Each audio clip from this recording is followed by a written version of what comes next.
The Runaway Cat. In a quiet neighborhood on the edge of the city, nestled between blooming gardens and old oak trees, lived a curious white cat named Whiskers. With his snow-colored fur, emerald green eyes, and a single gray patch on his left ear, Whiskers was hard to miss. His days were usually filled with warmth, naps, gentle petting, and the sweet voice of his best friend, an 8-year-old girl named Emma.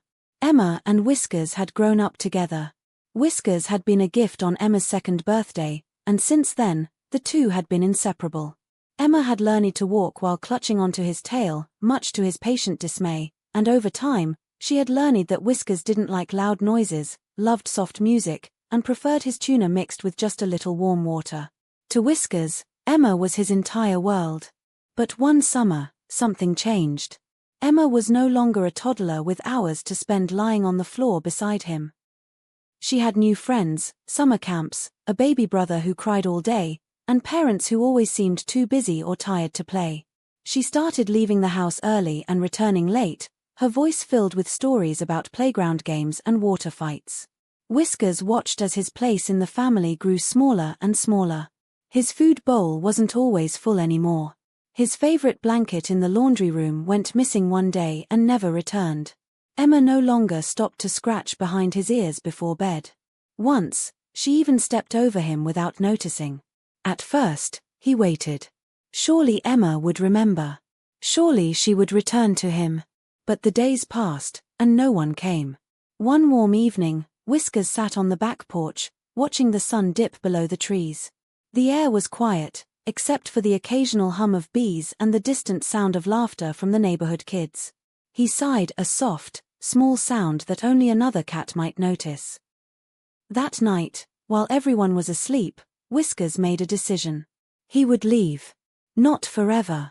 Not really. Just long enough for them to realize how much he mattered. Just long enough to be missed.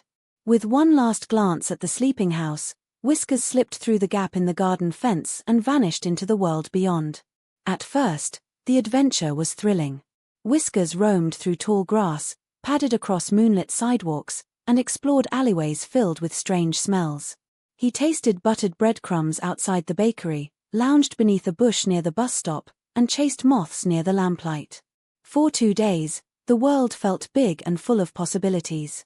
He met other cats, some strays, some loners, who taught him how to scavenge for food and which rooftops were safe for sleeping. There was Milo, a scrappy orange tabby who lived behind the hardware store and had a crooked tail from an old dog chase, and Luna, a sleek black cat who prowled the flower market and claimed to have once lived in a palace. "Running away?" Milo asked one night as they shared fish bones behind a dumpster. "Not really," Whiskers replied. "Just taking a break. Seeing if anyone notices I'm gone." Milo snorted. "They never notice. That's why we're out here." Luna narrowed her yellow eyes. "Sometimes they do. But only after it's too late." Whiskers didn't know what to think. By the 4th day, the charm of the outside world had faded. Rain soaked his fur. His paws ached. A dog nearly caught him near the park. He missed his clean water bowl, his cozy corner on the windowsill, and the soft hum of the dishwasher that used to lull him to sleep. But most of all, he missed Emma. He missed her voice, her laugh, the way she used to gently pat the top of his head and call him my little lion. He missed curling beside her during thunderstorms and watching cartoons together on sleepy Saturday mornings. He wondered if she missed him too. Back at home, Emma was heartbroken. "Whiskers is gone," she cried the morning after he disappeared. They searched the yard, the attic, the closets. Emma made posters with Whiskers' picture and hung them on telephone poles. Her dad posted on local lost pet groups online. They left his favorite toys on the porch and placed a bowl of tuna near the fence. Every night, Emma whispered at her window, "Please come back, Whiskers. I miss you. I'm sorry." But the yard stayed quiet. Her mother tried to comfort her. Sometimes cats wander. But they find their way back. Emma clung to the hope. He will. He's smart. He'll come back. He just has to. On the 6th day, Whiskers found himself at the edge of a parking lot, huddled beneath a bench outside a grocery store. His stomach growled. His fur was dirty. His heart felt heavy. He didn't want to be brave anymore. He just wanted to go home. That's when he heard it, a child's voice. Look, Mama. A kitty. A small boy with chubby cheeks pointed at Whiskers. His mother approached carefully. Oh dear, she said, bending down. Poor thing. He's filthy. Must be lost. Whiskers didn't move. He was too tired. The woman gently wrapped him in a towel and carried him to their car. Whiskers didn't fight. Back at their home, they gave him warm milk, a bowl of food, and a soft bed. Whiskers slept for hours. The next morning, the woman took him to the local vet. We found him, she said. He doesn't have a tag, but he's friendly. The vet scanned the chip hidden in Whiskers' neck. His name is Whiskers, the vet said. And he belongs to the Collins family. Just a few blocks from here. A little girl named Emma. The woman smiled. Well then. Let's take him home. When the car pulled into the driveway of the little yellow house with the white picket fence, Whiskers recognized it instantly. The front yard. The red swing. The welcome mat with paw prints. Before the car had even stopped, Emma came running out the front door. Whiskers, she screamed. She rushed forward, tears streaming down her face, and scooped him into her arms. You're back. You're back.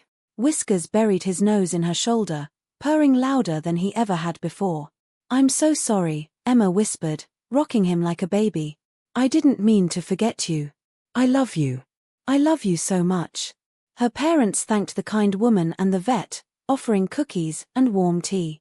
But Emma hardly noticed anything else. She brought Whiskers inside, dried his fur, and laid him gently on a blanket beside the fireplace. He slept for hours, curled into a ball, finally safe, finally home.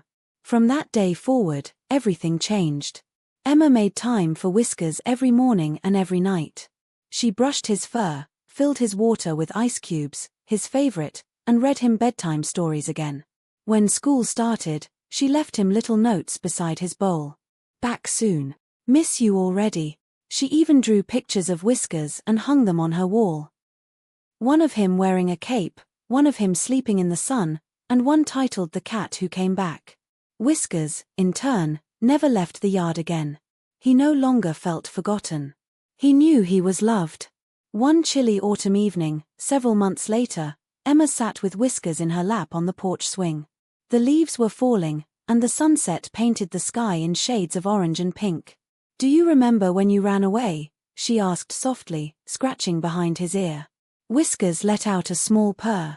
I was so scared, she said. I thought maybe you'd never come back. She paused. But I'm glad you did. I didn't realize how much I needed you until you were gone. She kissed the top of his head. Whiskers looked up at her with eyes that sparkled in the evening light. He didn't need to speak. She understood. Sometimes, love is quiet. Sometimes, it forgets for a little while. But the best kind of love always finds its way home. And Whiskers had found his way back, forever.